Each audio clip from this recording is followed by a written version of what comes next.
Okay, so let's talk about multiplying complex numbers since we already know how to add and subtract them. So again, if you were looking at this and you didn't know what I was, and I said multiply these two things together, the first thing you would probably think of is FOIL. And nicely enough, that's exactly what you do. You basically FOIL these numbers. So we're gonna do first, which is 3 times 6, that's 18.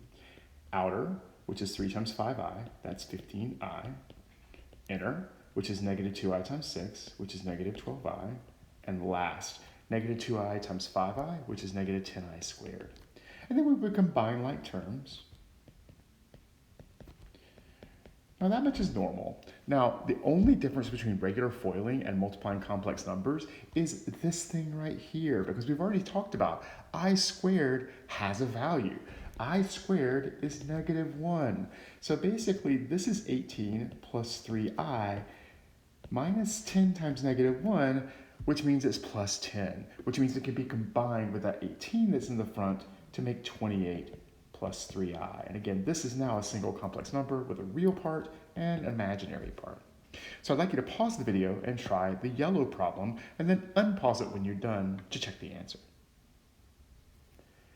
All right, so we're going to start by foiling. Outer, inner, last. Combine like terms.